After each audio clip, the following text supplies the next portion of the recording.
My physical pain was merely a manifestation of emotional pain that I'd not been able to reach or dug deep enough to get to. And it wasn't until I unpacked it that my pain evaporated.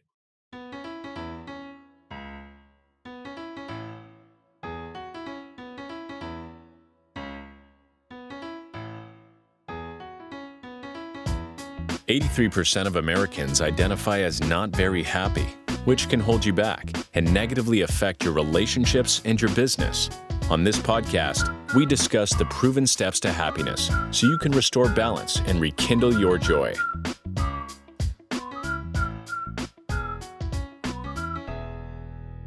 Welcome to another edition of How to Be Happier for Entrepreneurs. It is a beautiful Monday here, and we have a beautiful guest. Brian, how are you doing today, my friend?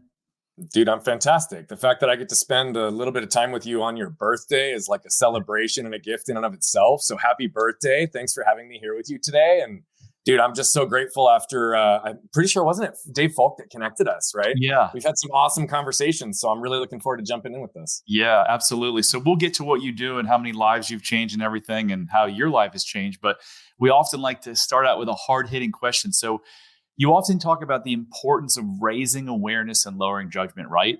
Can you share a personal story where this shift made a significant impact on your life and how others can apply this on their journeys? Yeah. Well, I'll just jump right into a really strong, hard-hitting one, right? I think so often we are raised in places where we learn to start to defend and protect ourselves because of criticism, judgment, shame, and how the world shapes us, right? And so a lot of what I also do today allows me to recognize that there are often times where we're reacting in moments to something that has nothing to do with what's right in front of us.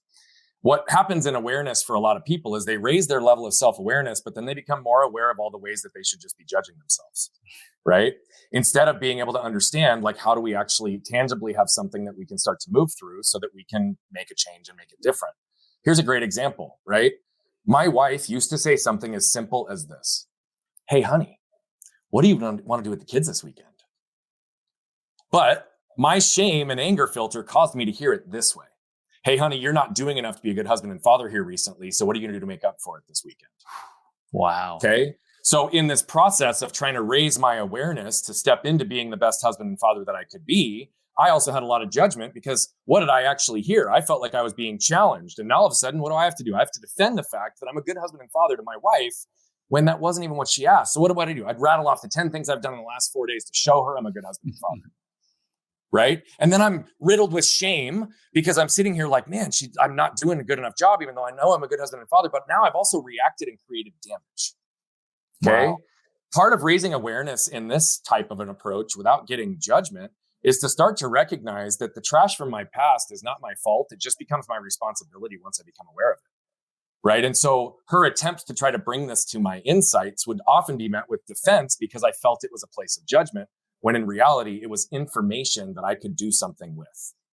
And so now I'm in a position through a lot of the frameworks and methodologies that I can raise my awareness, which is what we call flipping the lid, to be able to highlight anything that's risen to the top without any judgment or shame.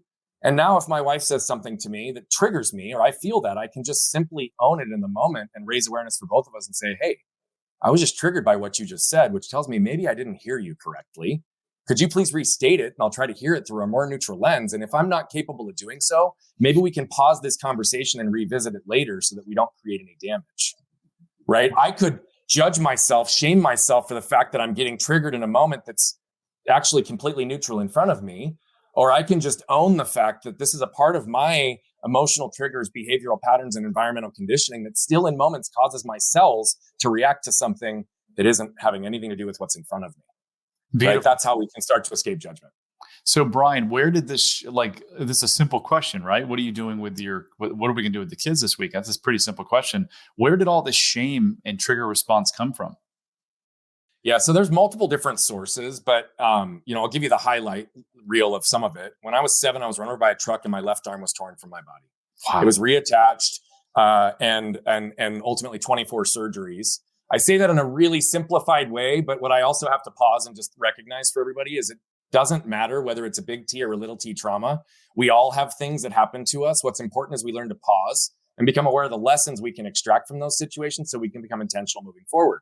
But when I came out of the hospital, I had a teddy bear in between my arm. And this is one of the sources of my shame, right? And this teddy bear in between my arm, it's because my arm had to heal at 90 degrees. People would always come up to me like, Brian, what happened to you? They were expecting me to say something like, well, I was racing my brother down the street on our bikes and I crashed, or I flew off the jungle gym, right? Like a normal 7-year-old story. But instead I'd look them deadpan in the eye and say, I was run over by a truck and my left arm was torn off. Now those people, 99% of them would pause and they'd turn to my parents for validation, which told me they didn't believe me. Oh, wow. They didn't believe my own truth, right? And then those same people would start to view me through their lens of what they'd be capable of in my situation, immediately limiting me and telling me all the things I was never going to be able to do. So from 7 years old, in those really profound moments, I started to believe that no matter what my truth is, even if I'm living and existing and wearing it publicly for people to see, that it's still not going to be accepted and believed. And so it started to make me often approach life through this lens of I needed to justify, defend, and prove versus be able to just be and allow whatever's happening around me to exist simultaneously. Would you actually have people that listed off the stuff you wouldn't be able to do? Oh, yeah. Oh, yeah. Yeah. Literally, they'd be like, so you're probably never going to be able to ride a bike again. Oh, so you're like, oh, obviously you're not going to be able to play sports all the time. And still today, this happens. I mean, people will learn about my story and then they're like, oh, it must be really difficult or you must not be able to do this. And I'm like, actually, I can do a lot more than you think. Right. But how many people have felt limited, judged and criticized or not seen and understood within their own truth, regardless of what it is, whether it's a woman, whether it's a person of color, whether it's somebody who's got a rare form of dwarfism or they happen to be on the spectrum. Like any time that we aren't seen and understood and we aren't absolutely fully connected with those that are in front of us, or we are in a category that's different, there's many people that learn how to be the only one in many of the rooms they walk into. Right. And when people don't understand and they can't see themselves in your position, that's all they view you through is all the things that they wouldn't be able to do in your own situation. So Brian, that when you were a kid and that happened to you, I know you and I kind of teach a lot in the same ways and we agree a lot on the same principles. So in that scenario, that was a learned emotional behavior that was stuck in your implicit mind. Can you explain to people, whether they drink or overeat or have a shitty marriage or have depression, anxiety, how most of the time it's from these learned emotional learnings that we have as a kid? Yeah. The biggest thing that I say, and I embedded it in my first answer, is that we talk often about the trash from people's past. What is the trash from people's past? It's connected to the emotional triggers, behavioral patterns, and environmental conditioning that have created sets of beliefs in our lives that have only been further validated by our lives, right? And what I do in most situations with people is I'm actually unpacking things 40, 50, 60, 70 years later after they've had these unconscious patterns embedded in their lives, right? And so I could give multiple different examples, but here's the reality. When I said that the trash from your past is not your fault, it just becomes your responsibility. Once you become aware of it, you start stepping on, or you start bearing others in yours. It's because the trash from your past is genetically passed down. They've proven that trauma passes through the DNA. It's been demonstrated that you're actually inheriting a lot of these same patterns. My wife and I traced our triggers back 3 generations in our family and could understand where the source of certain belief systems, whether it's around money or relationships or worth, are traced back. Now, what is the problem is that so many of us live in this state of consciousness, which we believe we see and understand everything so clearly, yet we still feel like victims and like life is fate and we're just happenstance into what's taking place. But until we go through that systematic process of starting to move the unconscious to the conscious, we can't actually escape the patterns. We have to get to the sources of where these things were created. Another area where my shame was created and it came out as external control to my wife early on in our relationship is that I was raised in a house where there was one right way to do everything. Right? I'm also somebody that learned to receive love, validation, and connection through performance, which meant that it was contingent upon what I did for people instead of who I was, which starts to separate us further and further from ourselves. And so we often unconsciously are reacting in moments that we have no idea what it's about. And it's because it's activating cellular memory from moments earlier in our life that are actually connected to maybe how our dad looked at us when we loaded our dishwasher incorrectly when we were 8. And now it's created this whole divide in my worth and my ability that 40 years later in my career is still showing up. See, it's these early situations. The trash from our past is typically formed in the first 7 to 14 years of our lives. And then most people never find a way to escape it. Yeah. I mean, I've read and studied that it actually starts in the third trimester, that It does. the implicit memory starts to lock in. Yeah, this is phenomenal stuff. And it's a shame more people don't talk about it, because it changed my life and it changed your life. Mm-hmm. What do you say to the person who's listening to this saying like, well, how can this be? Shouldn't we just get over it? And really, can trauma really be passed from generation to generation? How would you answer that question? Well, I laugh to that only because I'm like, great, you're just perpetuating all the toxic narratives of society that have kept you stuck and feeling like garbage half of the time, right? If you really want to continue to feel triggered, low frequency energy and emotion, feel like crap, feel like garbage, then continue to just ignore the shit out of it and you can live the life that you want. Here's what happened for me though. Shame and anger showed up in my life in a way that almost cost me everything and everyone I ever cared about, right? It showed up in a way that I was honestly stuck and I would be in this tense, tight, aggravated state that I had my edge and I was afraid I was going to lose my edge for so long, right? Because that edge is what got me there, right? And here's the reality. It kept me from actually experiencing joy, freedom, and fulfillment. It kept me from being connected with myself and with those that I love. And here's the reality. Whether you're aware of it or not, you have protective behaviors and tendencies that are protecting elements of pain from earlier in your life that will and are disconnect you from who you are and what you want in this world. So if we think about this through the lens of the human experience, we all seek and desire 4 things, right? We all want to feel safe. We all want to feel protected, and those are not the same thing. We all want to feel seen and understood, and we all want to feel connected. These last 2 are the 2 we want the most, but they don't happen unless the first 2 do. So if you're unconsciously protecting, what could that look like? Well, I'm walking into an environment where I don't feel seen and understood. I don't feel protected. So I want to protect myself. It could be a networking event where everybody's handing out business cards and everybody wants something from you instead of for you. It could be going back to your family's house for Thanksgiving and your aunt and your grandma and your dad have always every year for 30 years made you feel a certain way. And 2 weeks out, you start stressing about it and not wanting to go there and your armor starts going up. It could be an argument with a spouse or a coworker that causes you to not see something clearly. But the second we don't feel seen and understood, we protect ourselves. Imagine those 35-gallon black trash bags. Unfold one and hold one up in front of you.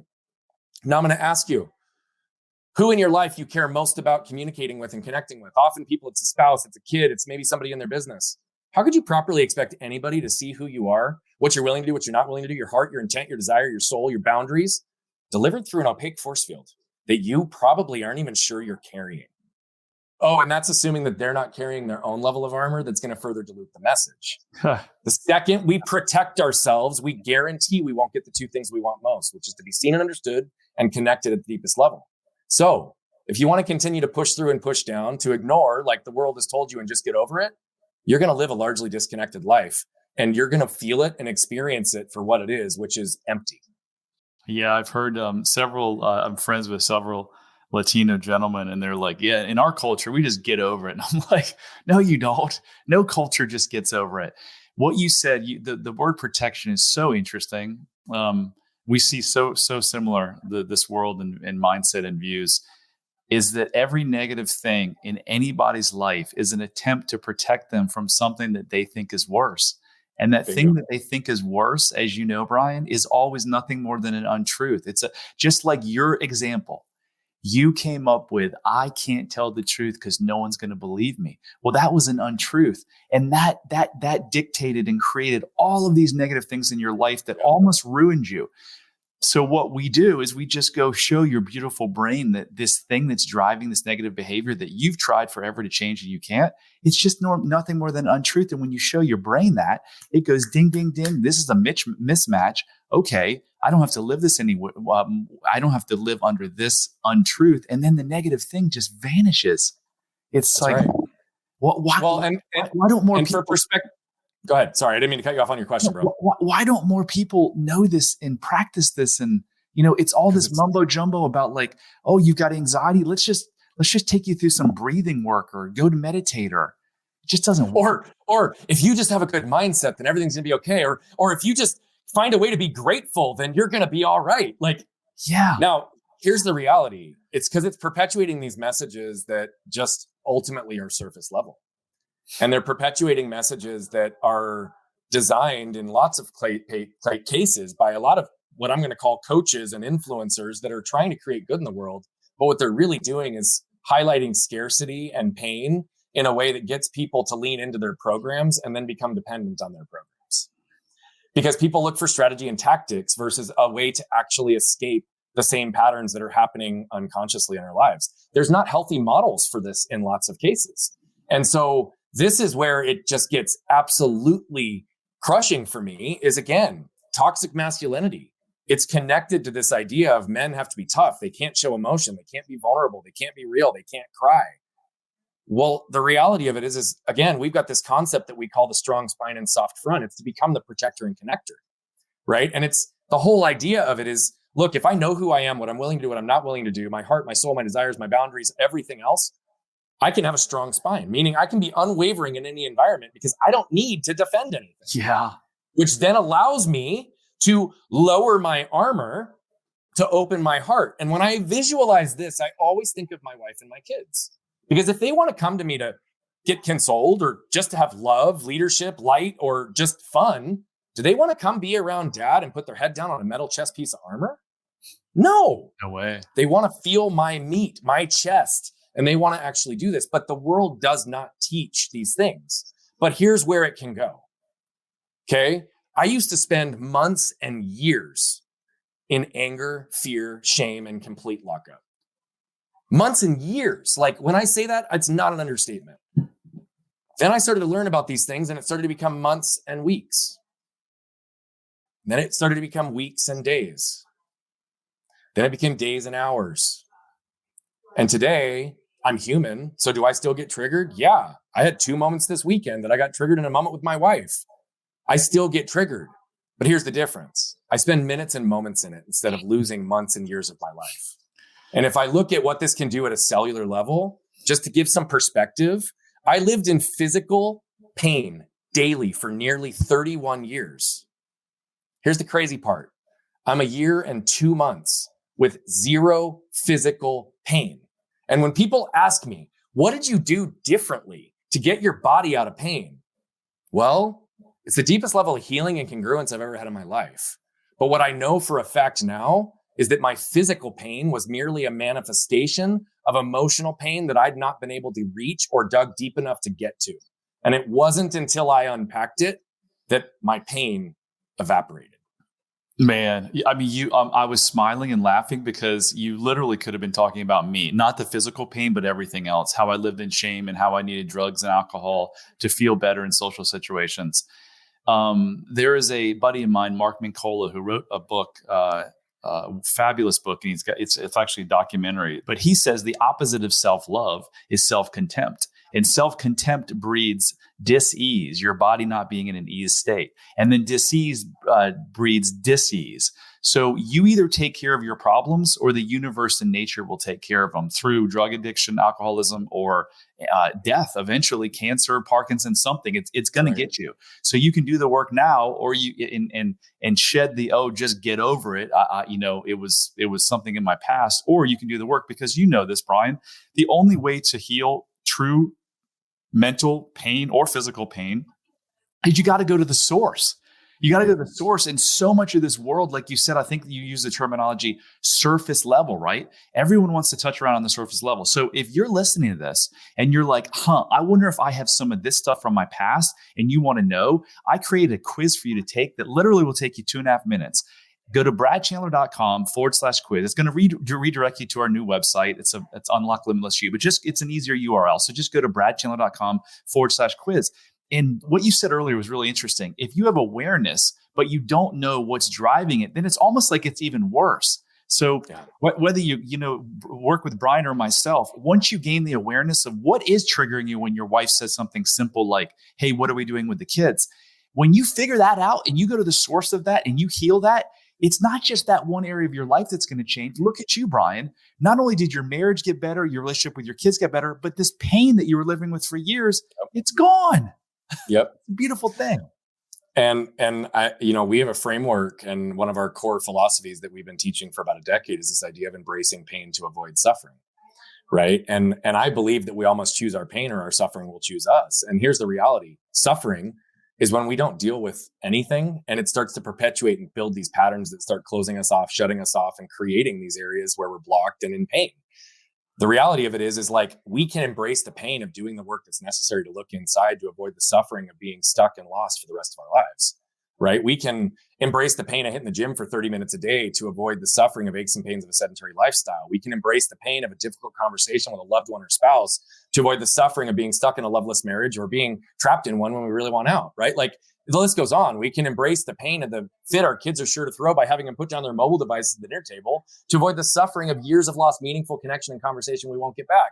As business owners, we can embrace the pain of firing our top salesperson who's contributing the most to top line growth to avoid the suffering of losing all our other top talent and having stagnation because they were also the greatest cancer in our culture, right? Like this goes on and on and on and on. But until we bring it into a place of conscious awareness, we don't know what to do with it. And we just end up becoming more aware of the ways that we should be judging ourselves versus actually having a pragmatic way to move through life. That's what we're trying to get people to do. I heard this on a YouTube video sitting in the sauna earlier today. You are awareness that sees your pain, but you aren't your pain. Yeah, that's right. At our essence, we create these parts that create the shame based on like your example. So Brian's got this essence he was born with that's pure and nothing but love and light. And then he goes through this accident that creates this story in his life. But that's not him. That's his part trying to protect his essence. So if everyone I don't know if you've ever studied parts therapy, but it's internal family systems. It's like you've got this essence, and then all of the shit around you that's creating this negative, it's just trying to protect your essence. But your essence has just always been pure if you can just recognize that. And that's what you talk about when we reconnect. All we're really reconnecting with is our essence, right? It's the truth. Yeah. I mean, again, I think we're all born as our brightest, most authentic burning lights will ever be. And then parents, teachers, coaches, employers start saying, you should do this, you shouldn't do this, you should want this, you shouldn't want this, you should be this, you shouldn't be this. Should in and of itself is a shame-based word because it implies whoever you are and whatever you're doing, you're not good enough. Not good. So what do most people do? We start funneling ourselves down this path that's being guided for us until we fit inside the box of who the world has told us who to be instead of actually honoring who we are. But what we often talk about in exact correlation to what you just said is that for every coinciding level of pain that we experience in life, we acquire and develop a correlated layer of armor, right? And so at the end of the day, what are we doing? We're identifying and healing layers of pain so we can shed associated layers of armor and get closer and closer back to the core of who we are, the essence of us, which we're all born with. We just often forget or shut it down because we've been told it's not good enough. Brian, for someone who feels like completely overwhelmed by the current circumstances or situation or whatever they're going through, can you provide some actionable tips that will help pivot from this feeling stuck to creating wealth and value in their life and business? Yeah. So I'll give a really, really low hanging fruit one. There's many different directions we can go with this, but I find this is one that helps a lot of people get clarity. I just want people to make 2 lists. Okay. I want you to write down on one list all the people, places, sources of information, environments that you go to that leave you feeling uplifted, full of love, full of light, full of energy, that you could spend 8 hours there and it feels like 1. You can't wait to get back. You can't wait to be with those people, be in those places and learn what you are, that you feel energized and moved. Everybody knows what that feels like, right? Write down the list of all the things in your life currently that provide that for you. Now on the counter list, I want you to write down all the people, places, sources of information, and environments that leave you feeling defeated, depleted, unworthy, disconnected, that you could spend 8 hours there, but it actually feels like 80 hours. That 1 hour in, you're already banging your head against the wall and you do not want to go back to see those people, be in those places, or absorb those environments. Now, all you have to do from those 2 lists is start to systematically identify, how do I spend more and more and more on the positive side of the list? How do I repair, remove, or reconcile with those that are over here, right? Inevitably, there's going to be people in your family or certain relationships that you're not going to want to say goodbye to, but you can start to create containers and set effective and healthy boundaries so that you, yourself, your essence can maintain and live in the places that love and light exist for you. The issue is most people don't even understand the percentage of time that they are either investing or spending or wasting in either one of those two categories. That simple exercise will give you clarity more on who you are and what your essence is, just based on how your energy responds to those situations and environments. And just because they're a family member doesn't mean you can't set boundaries with them. If they're taking your energy down or they're making you feel shameful or no good, you can set boundaries and say, no, enough is enough. If you're going to talk to me this way, I can't talk to you anymore. I don't want to talk to you anymore. Yeah. Completely. So, Brian, I know you've helped a lot of people and changed a lot of lives. Is there a success story, a particular success story that kind of stands at the top of the pile when you think about all the people you've helped? Yeah, there are many, but there's one that I really like to tell because it really covers a whole variety of topics simultaneously. And it's a little dated at this point. I say dated only because I haven't worked with the guy in over a year and a half, but it was an amazing time that we did work together. We started our engagement in September of 2020, right? 6 months into COVID. This individual was in the commercial real estate business. He did development, property management, and investing, right? Now, those three categories were all great. He had an amazing team. It had taken him 6.5 years to build his company to about $1.8 million, about 25 people on his team at the time. But here's where he found himself. He found himself being absolutely gutted by the market and the economy, and had convinced himself that he had 17 months of liquidity left in his business. He believed they were going out of business. He was also 40 to 50 pounds overweight.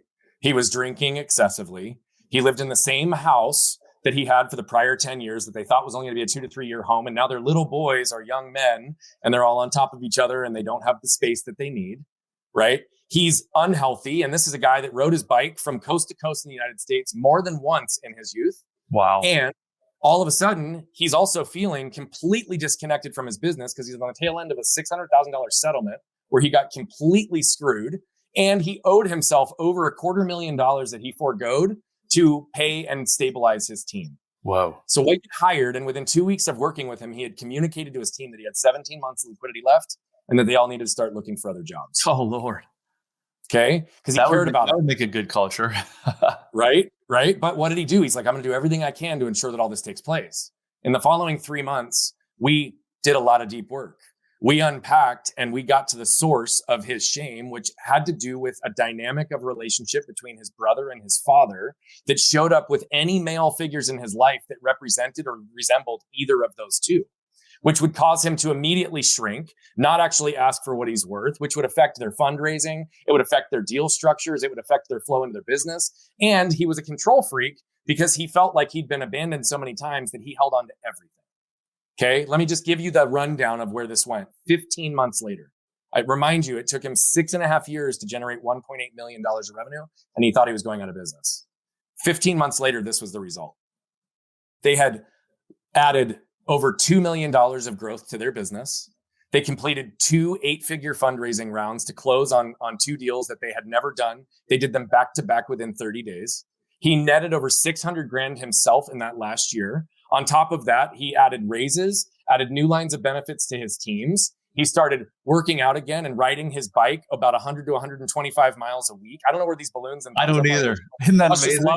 Must love the story, right? He ultimately stopped drinking. They ended up finally acquiring the home that they had desired. And the list just keeps going on, right?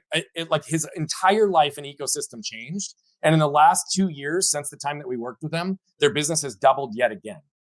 Okay. We put in the systems, the structure. We helped him hire and identify the teams that were needed so that he could learn to actually let go. And we went through the process of actually communicating and understanding how to unwind these patterns and would prepare into going into every major meeting that he had so that he was in the right energy state. He's living in this way, sustainability today. But this is the crazy part. 15 months unwound 50 years of patterns for him. Didn't happen overnight. It wasn't like he decided this was going to be the case, and he's still working through some of these resonant memories still today. But the coolest part about it is he and his wife were planning to come to one of our retreats last year. They didn't end up coming just because the dates didn't work, but I had never gotten a chance to speak to his wife. She'd sent me an email about 9 months into working with her saying, what have you done with my husband? Who is he? Like, he's communicating. He's talking about his feelings. Like, we're connecting. Or we have more intimacy. And I'd never met her other than that one email. We get on the call, and the first thing she says to me is, Brian, we wouldn't have our house. We wouldn't have our home. We wouldn't have our life if it wasn't for the work you did with my husband, helping him identify and remove the trash from his past. Beautiful. So for those of you listening who aren't watching, as Brian was explaining all the success that this guy had, a bunch of balloons came up. If you ask me to recreate, I have no idea how that happened, but it's interesting. And then on the screen now, we've got your behavior is driven by your subconscious mind. So everything we've been talking about these first 29 minutes, Brian, you just kind of summarized it with that client. He was being driven and had all this negative behavior and fear, and his marriage wasn't good. And I don't know what his relationship with his kids was, but it probably wasn't great. It was all driven by subconscious programming that was put into play some 30 years ago. And people are like, this stuff is woo-woo. No, it's not woo. And just like you said earlier, Brian, if you want to keep believing that your way is the right way, then you're going to keep having shitty relationships and bad business operations. And But there is a better way. And it's amazing. That was quite an incredible story, and good work there, my friend. Thank you. So as we wrap up and wind down this episode, I mean, we could literally talk. We've said this before. We could talk for 24 hours. There's so much we can unpack. And I asked you the best questions I could come up with. What have I not asked you that you think would be really invaluable and important for listeners to know about how they can, have a better and more joyous life? Yeah. I'm going to give a very short master's class on how to start doing some of this for yourself, but it's going to require you to get into your bodies and how you're listening. It's the fifth pillar in our 5 pillars of waste to wealth, and it's move. It's this idea of how do these emotions move through you? How do they move through your world so that you can move through them? Okay. Now, to your point, many people think this is woo-woo, but I've said for years that if we don't feel, we don't heal. It's been proven and shown scientifically that there's 40,000 cells in the heart that are called sensory neurites. They're brain-like cells that carry cellular memory. And if you go through the intellectual pattern of unpacking the patterns of your past alone, and you don't embody the associated emotions, that those 40,000 cells don't heal, and you actually will remain in the same patterns. Now, when I say move through your body, shame moves through my body 5 or 6 different ways. Sometimes it causes me to shrink down. Sometimes it causes me to raise up, right? I've had to actually pay attention to how it shows up in my body differently. My heart rate, my breath rate, my everything. Anger shows up in my body 6 different ways. It's taken years to be able to map this and understand this. And this is a master's level that I don't do right away with our clients, but I want you to understand what's possible. Okay. Here's the reality. Once you understand how it moves through your body and you can start to catch those moments, you realize it's happening real time. Then you can start to trigger map and identify, i.e. the moments that it's moving through your world. Where are you getting triggered? I have over 50 shame triggers that I'm aware of and over 60 anger triggers that I'm aware of. Why is that important? Because what happens when my doorbell goes off and my 2 yippy Chihuahua blended breeds start going off? My sensory overload goes through the roof, and it presents itself in my body as anger because I want to scream, shut up to the dogs, right? But if I don't catch that relatively quickly and realize what I'm reacting to in that moment, what happens when one of my 2 special needs kids jumps in my lap 5 minutes later? If I haven't already done the work to separate from the cellular memory that's within my body, then I can't actually escape it. And so here's what I want everyone to do. Even if you can't map your triggers, everyone knows what it feels like to get triggered. I want you to ask yourself 3 questions the next time you get triggered. Is what I'm reacting to right now due to what's right in front of me or the trash from my past? By the way, a little hint, 99% of the time it's the second. I'm going to say 99.9%.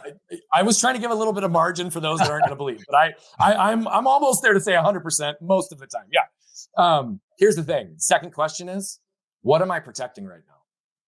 See, if you listen back to the beginning, first part of this answer, when I was asked about the awareness and judgment, I talked about reacting in a moment with my wife. What was I protecting in that moment?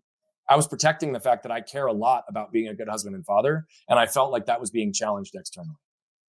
Right? But once you can understand what you're protecting, and to the point of what you said, Brad, around this idea of protecting ourselves, and we're actually protecting ourselves against things that actually are untruths, right? Those first 2 questions can help you separate from the moment. The last, if you still have not successfully brought yourself back to neutral or not reacted, is, am I safe right now? Am I physically, mentally, spiritually, and emotionally safe?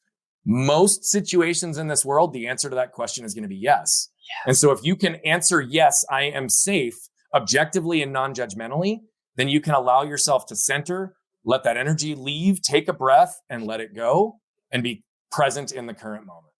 Man, Brian, I mean, drop the mic, right? That was amazing. And I'm going to take that just a step further is you can throughout the day, just remind yourself you're safe, because anytime you're in a triggered state, you're in fight or flight. You're looking for the line that's going to bite you.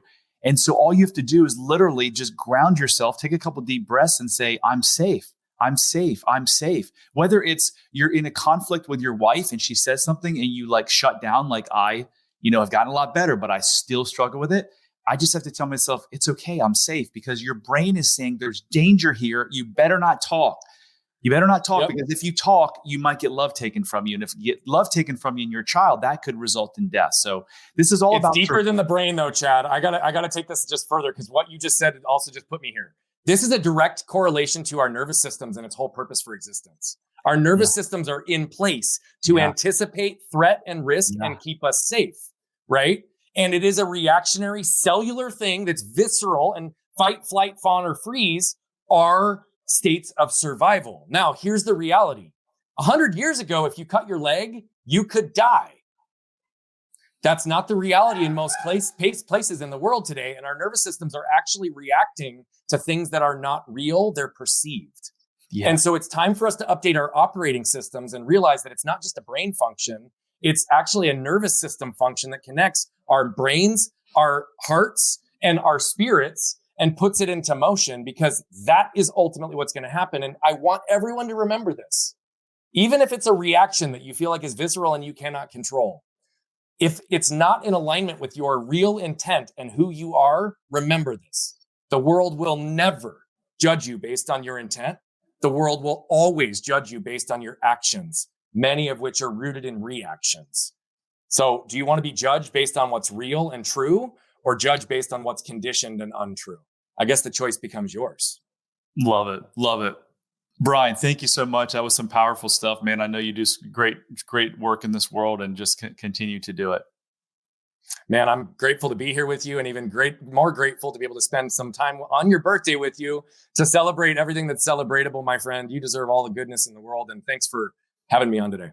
Thank you. And I'm on a mission to help 1 million people. So you, the listener, I need your help. Please help me spread this message by liking, subscribing, sharing, anything you can do to get this word out, because there's so many people suffering in our world, and most of it self-inflicted. And Brian and myself have this amazing way to get them out of suffering. So do what you can. Until next time, love heals all. Hit subscribe if you don't want to miss out on more life-changing content. And if you're struggling, you don't have to. Go to bradchandler.com/contact. There, you can join the Facebook community of like-minded entrepreneurs, and you'll see a button to schedule your freedom and happiness call. See you on the next episode.